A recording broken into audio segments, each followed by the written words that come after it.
Welcome to Get Better Basketball Live. Today, my guest is Coach Austin Hurley. Coach Hurley has joined me in the past on Get Better Basketball Live, and it's some of the most popular episodes that I've shared with the Get Better Basketball coaching community. Today, Coach Hurley is going to talk to us about transition offense. You're not going to want to miss this episode. But before I jump into it, make sure you hit that like button down below, turn on your notifications, and subscribe to Get Better Basketball on YouTube for more great video breakdowns each and every week. Another Get Better Basketball Live is up now. Coach DeMarco here with Get Better Basketball Live, and today my guest is Coach Austin Hurley. Coach, how you doing today? I'm good. Thanks for having me on. How are you doing?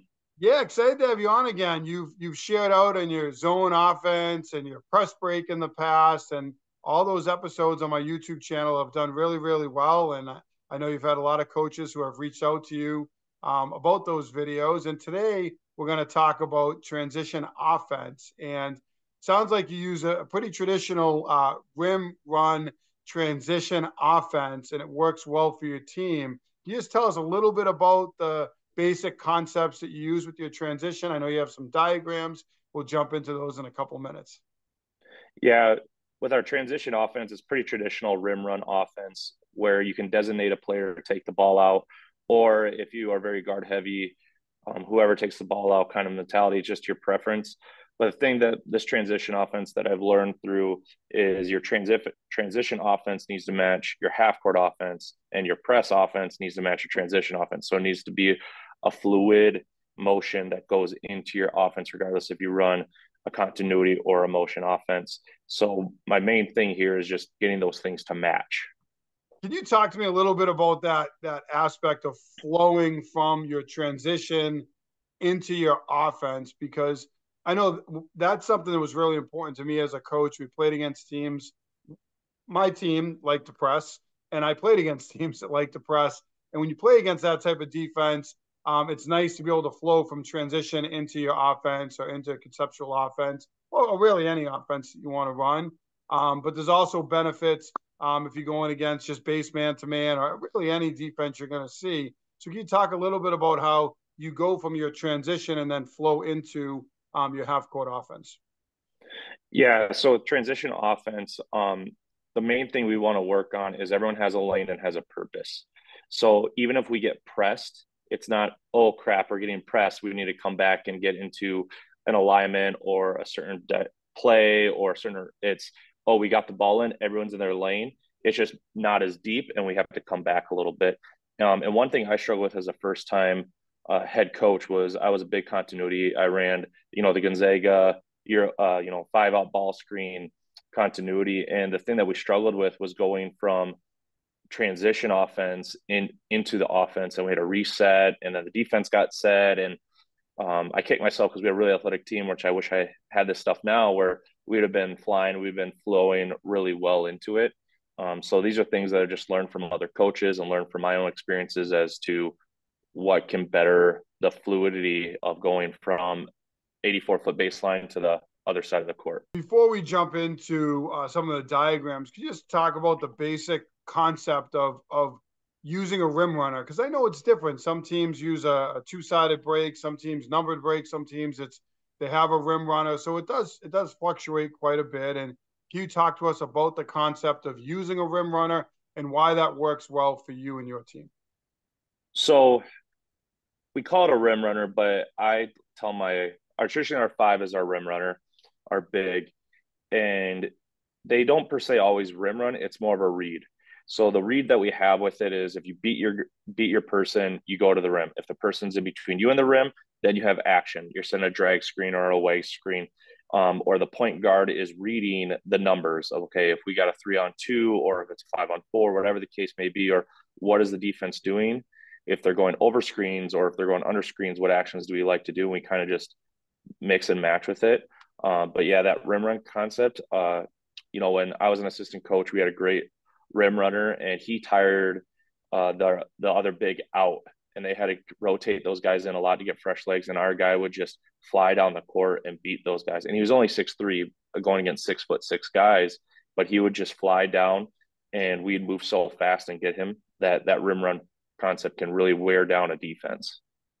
I'm glad you brought that up too, because I think coaches are going to ask you need to have, a Zach Edey 7'3", or you need to have a 6'7", player in high school, or could you have a 6'2", 6'3" person? And I think when you use this type of concept with your transition offense and flowing into your offense, if you can beat players down the floor, you're going to get some advantages. You're going to get some easy baskets.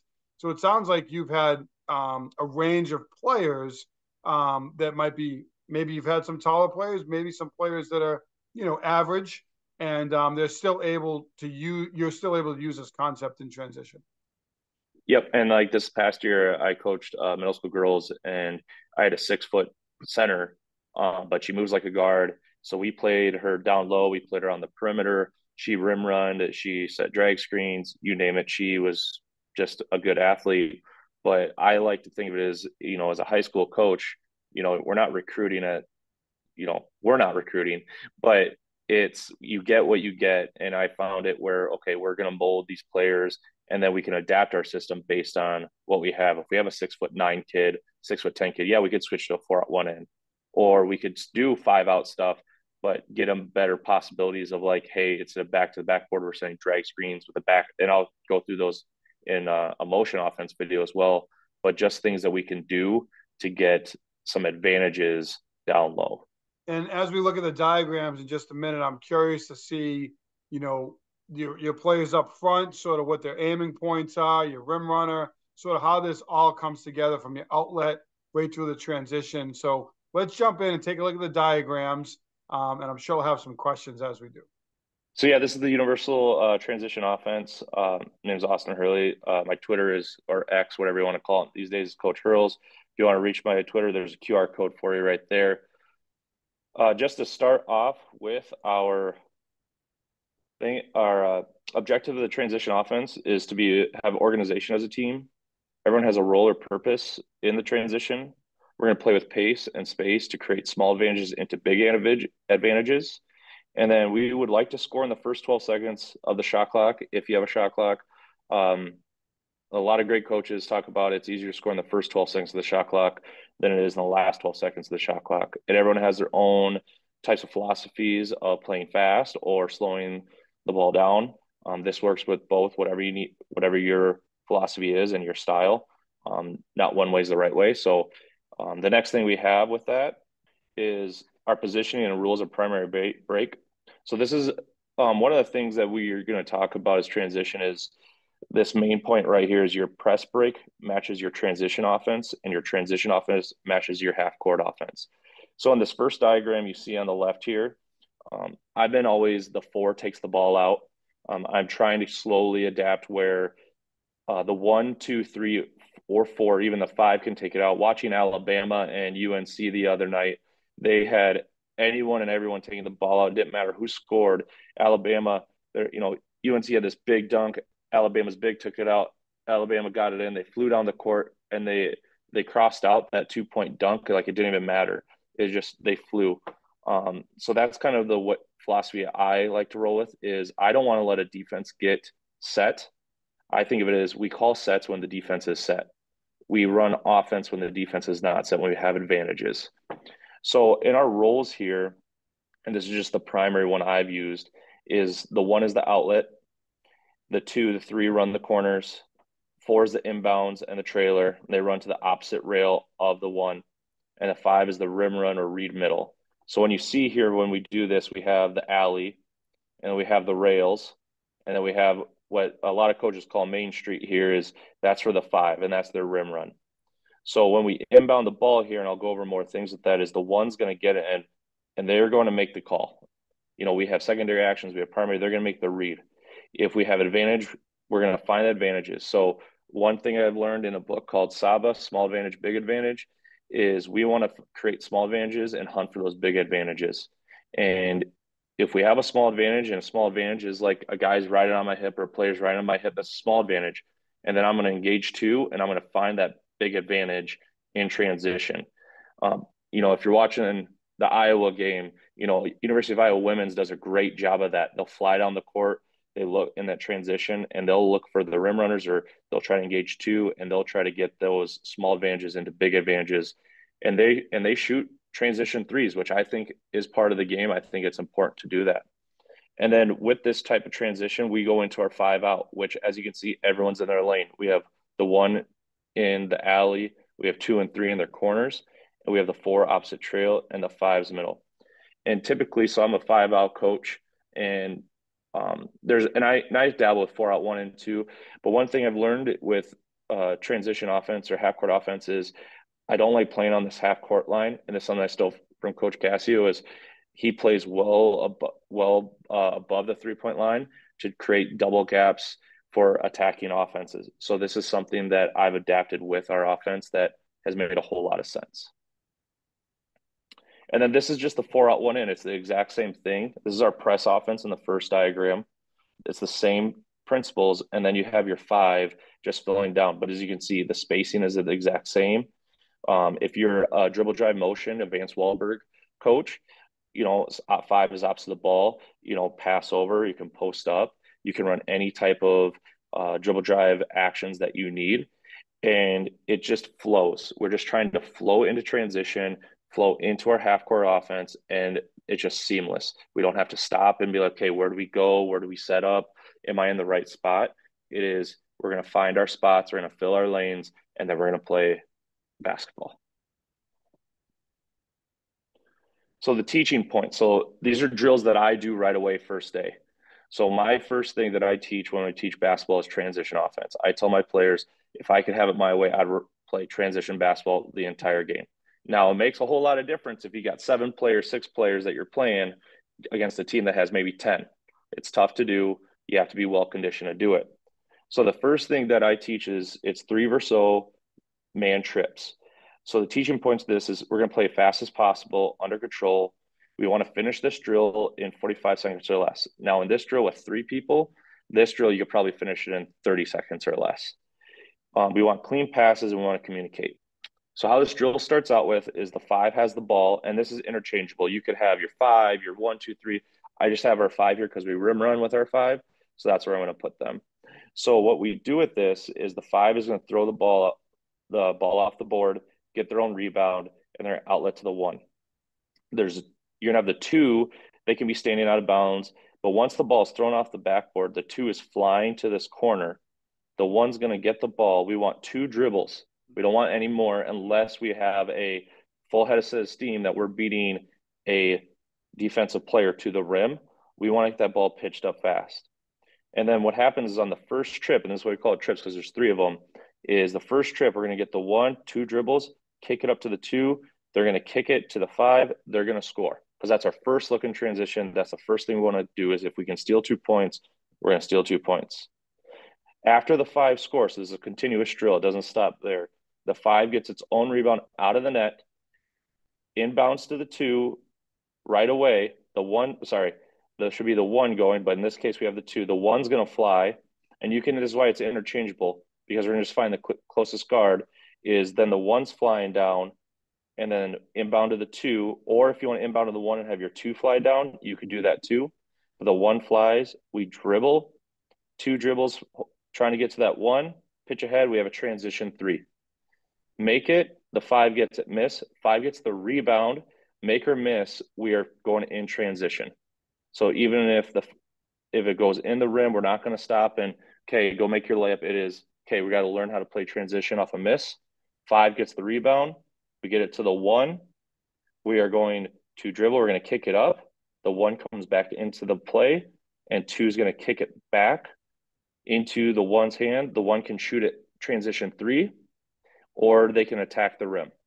Whatever their skill base is, if they're a 3-point shooter, let them shoot. If they need to work on getting to the rim and they are a attack first guard, they're going to work on a catch, and maybe it's a split catch, and they're making a move and driving to the rim. And that is your 3-on-0 trip. So 3 trips, we're going down, back, and down, and every person is going to score. And also, this is a great conditioning drill as well, where you don't have to just run lines. They're going to go down and back as fast as they can.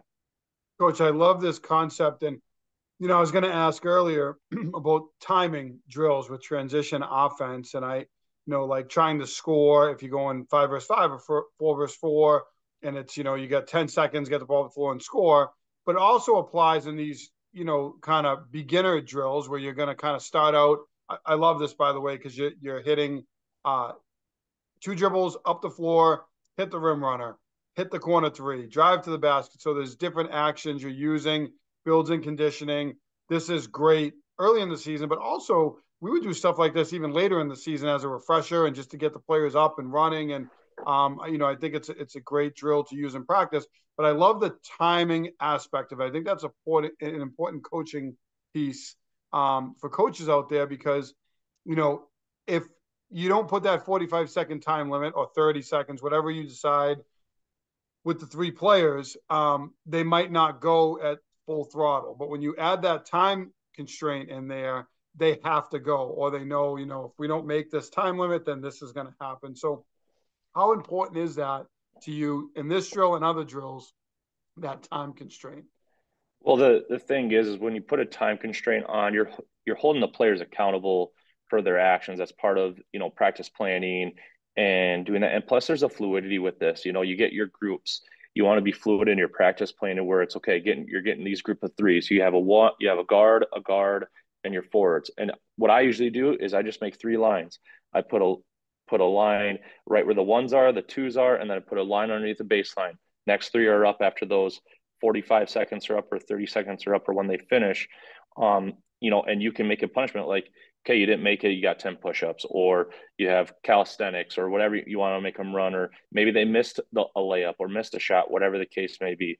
The perfect, I call it, is if you can make 3 for 3 shots, it's an automatic win. There's no conditioning for you. You've done it. That's kind of the thing I've learned with it. And another thing with this too is it's not dealing with absolutes. So like the two shooting or a one shooting the corner three, they don't have to shoot a corner three because there may be a closeout in a real life game situation. We'll get to the next drill that gives you that, but they may need a drive baseline.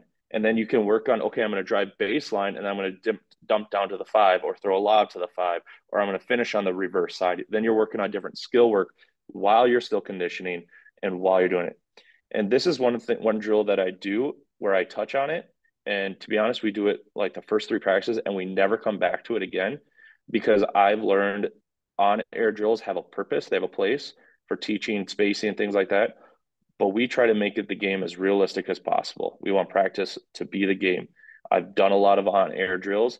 And once it's kind of like, I'm a teacher. Once a kid can multiply 2 times 2, we're moving on. Like they've mastered it. If a kid can make 10 on air layups, they don't need to do layup lines anymore. Move on. So that's kind of our thing. Once a group masters this, we move on. We don't do this drill anymore. It goes away. We've done it. But where do you go from here? So you start this out early in the season, you do it a couple of practices, and what's that next step look like? Yeah. So our next step is we go to a 5-man trips with this as well.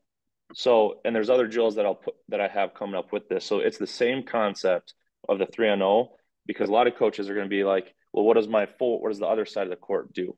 So this is the next start. Also, this one's the 45-second one. The other one should be like 30 seconds or less for 3-man. So it's the same principles we're doing. This first frame that we have, the 4 inbounds, and you could either start on an inbound or off the backboard rebound. We're going to inbound to the 1. In this one, the 1's going to attack and score a layup. The next one, and we're coming back down the same way, the 4 inbounds, 1, 2 dribbles, kick it up to 2. We have a corner 3. The 5's rim running. The 3's running the opposite rail. 4's running the opposite rail. And the 2, if your 2 is not a 3-point shooter, which I hope they are, but they can attack the rim. This is also a good shooting drill for them. But they shoot, 5 can get the rebound. Then this is the part of the drill that gets players kind of confusing because you need to know which side of the court you're going to next because your 2 and 3 are going to stay on the same side of the court. So on the next part is your 1's going to have to get flipped and go to the other side to be on the 3 side because the 3 needs to score. But if they don't, we can't just dribble across the middle of the court. We need to pass through and get some action to get the ball or a skip pass to that 3. But in this case, the 4 is going to inbound, take 2 dribbles, kick it out of the 3. They shoot the 3-point shot. Same thing. Make or miss, the 5 or the 4 is going to get the rebound or the 5 gets the rebound, and we're outletting it. And we're just going. Make or miss, we're just going. We're not going to spend time, make the layup. It's you miss the shot, Whoever gets the rebound, and you can work on this as a rebounding drill as well. How many guys you want to crash in the boards on offense? Do you want to have 3 guys, 4 guys, 5, or 1? And you can work on that. And then the next piece is the 4. So then what happens is the 1 inbounds, or the 4 inbounds to the 1. We're going to actually attack this all the way down, and we're going to set a drag screen. And this is one of our secondary options that we do to get some action. And this is our first secondary action that we install. But the 5 is going to come set a drag screen. The 1's going to come off. And we're going to take at least 1, 2 dribbles if need be. And we're going to kick it to the 4. Now, if your 4 is a stretch 4 where they can shoot the 3, let them shoot that 3-point shot. If they are not a 3-point shooter, then it's a split catch. We're driving left-hand side. We're going to go make a layup. It's whatever your 4 is comfortable with, and you still need to work on the skill bases. But this is a speed drill. We need to push and push. So maybe a layup is the fastest way instead of shooting a 3. And then the next thing is we're going to do that same action come down for the 5. 4 is going to inbound. They go opposite. 2 and 3 have already ran. 1 dribbles down. We're going to set a drag screen here with the 5. The 5 is going to come. If you're a rim run or a roll person, you teach whatever you need to be. We're going to hit that 5 for a layup. And then when we get to some secondary options, I'll talk about why the 3 comes up and fills here. This drill, I like to do it in 45 seconds or less. I like to start it at 50, and then if I see a group can do it, we'll put it at 45. One thing, though, is like what kids do is if they know it's, okay, we're just trying to get this done as fast as possible, I'll start putting the score up and I'll make it a competition. I'll start doing, okay, group A, group B, group C, and who could score the most points in 45 seconds. So maybe they're chucking up 3s, or they want to get as many 2s as they can in those 5 trips. Okay, so that is how we kind of keep it competitive. And this is that 5-man trips on air drill. I love this concept, Coach. The 3 out to the 5 players involved, and even adding in the drag ball screen. What are the other drills or ways that you teach this with your team to help them to perfect it? Yeah, so the next thing we have is called 3-man and 5-man racer advantage. So what this is, it's a constant 3 on 1, on 2, on 3. So like if you've seen Tom Izzo's free throw line transition progressive, where it's 2 on 1, 3 on 2, so on and so forth till you're 5 on 5. This is the same similarity, except for we're doing it with 3 people, a 3-man offense. So how this drill works is you're going to have 3 red team here, 3 people. They're going to start with the ball. You can either start with the rebound, roll the ball out, whatever you want to do. But what's going to happen is you have 1 blue defender down here. So it's 3 on 1 to start. So what we're looking for is the advantage. We're reading, okay, we have a 3 on 1 fast break. We're reading the defender. Okay, if the defender comes at the 1, well, the 5 or the 2 is going to be wide open. If we get it to the 2, we get it to the 5 because the 5 is going to be wide open. We want to find that small advantage, which is engaging that blue defender, and we want to hit the big advantage of who's wide open, who's going to get us the best opportunity for points. Maybe put a game situation on it is you need a 3-pointer to win, or you need a quick 2, whatever the case may be. Then what happens is red's going to stay on offense. So we're coming back the other way is make. So with this one, we're going to do a make, not a miss. So it's a make on this is we're going to make it. We want to score. If the blue gets a rebound, they drop it, and then we just go. But they shouldn't. We should get a score on 3 on 1. If we're not, that's bad. So what happens is 5 gets the rebound or puts it back in, inbounds it. We get it to 1. We're running our lane still. 1 is going down the alley. The 2's fill in the corner, and then 5's running. But on this part is I have a second defender. As soon as that ball is outletted to the 1, or as soon as the ball goes to the net, whatever constraints you want, is we are inbounding, and that blue defender is now coming down. Now we're 3 on 2. So we're in 3 on 2. Now this blue defender is coming through the middle. So now the 1 has to decide is where's the big advantage? Is 5 beating them down the court? If so, we want to hit the rim run. Is B faster than 5 and beats them down? Okay, then we want to hit the 2. Or are we running a drag screen off of this? Are you working on secondary reactions out of this? And then we go down. make or miss, whatever the case you want to put on it. And there's times where I say it doesn't matter if you miss, we're going to rebound and we're going to outlet. And what happens is five, let's say we make it, five inbounds. We have a third defender waiting down here on the other end. And now, as soon as that five inbounds the ball, or as soon as it goes to the net, we are coming back on defense. And now we're 3-on-3. We get into the one and we're running our lanes. And so this is kind of our we call it racer advantage because we're racing down the court and it's a continuous drill. And how you can rotate this drill is with your players is you can do offense to defense, or you can defense offense, get in your groups of three. So this is our advantage drill. So this is one where we're looking for the small advantages into big advantages. And the thing you can do with that too is a 5-man racer drill. It's the exact same thing. You're just doing your 1 through 5-on-1. If you're on defense, yeah, it's going to be terrible for a little bit, but it's 5-on-1. We're sprinting down. We're trying to score as fast as possible. And when we come back, same thing. A second defender comes on, then a third, then a fourth, and then a fifth. And what I like about these drills is we're trying to push, we're trying to find advantages, and we're trying to get your point guard or your guards to identify, do we have a numbers advantage? If we do, we're not stopping running a set or half court offense. We are attacking. We're trying to find that big advantages. We're head hunting. And, on 3-on-1, it should be we're trying to engage that one defender. If they're going to stay on that 5 instead of paint, okay, go make a layup. And so these are the main drills that I use that are purposeful and meaningful to transition offense. And these are the main drills I hit in the first week. So in this drill, this is our racer drill.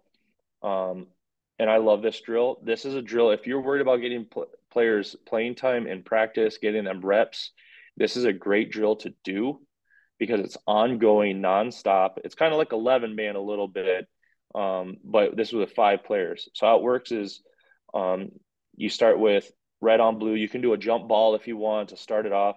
But basically what happens is red starts with the ball. They run their lanes. They're attacking blue. And what happens with this drill is one's going to attack down here, and we have 2 coming down, and then blue's on defense. So they're getting set. They're already kind of in set on defense.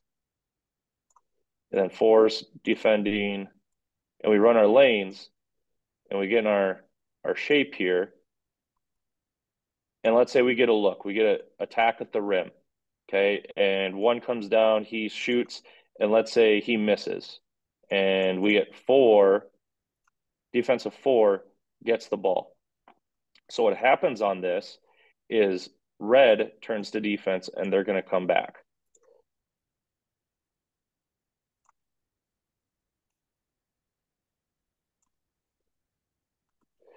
Red comes to defense. They're sprinting back, wherever the case may be, wherever they're at.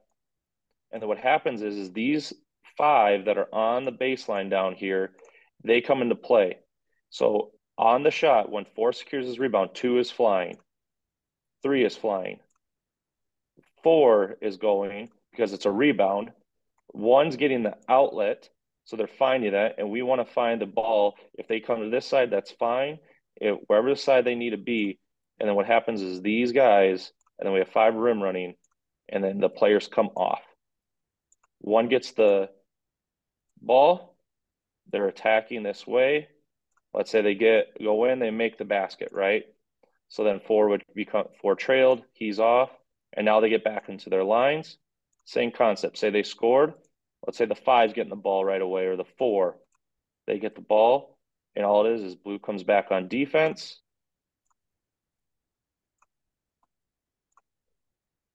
All the way back down. They're defending who they're defending. And we're running our lane still. And then so if the ball's on their side, so then red comes off. And then you get the concept, the new red comes in. So what happens is I get about... Coach, just sorry to interject. It looks like you could do this 3-on-3. Just thinking like personnel-wise, if you have 15 players or if you have, however big your personnel is, you could do this with 3-on-3 or 4 versus 4. Or if you have a bigger group, you can do 5 versus 5 and just have multiple groups rotating in. Is that accurate? Exactly. You can do it with whatever your numbers are. We do a lot of 3-on-3 with it too when we learn our secondary actions. Yeah, and it's interesting because I have coaches sometimes say they have one gym and they have 20 players in there, and what's a great drill? And it looks like you can incorporate 5 versus 5, and then you bring in other groups in this type of drill. So you can have multiple groups coming in and rotating them through in this drill. Yeah, and this is what I did do a lot when I only had one gym and I had 25 guys. We'd have 5 groups of 5, and this is the drill we'd end practice with.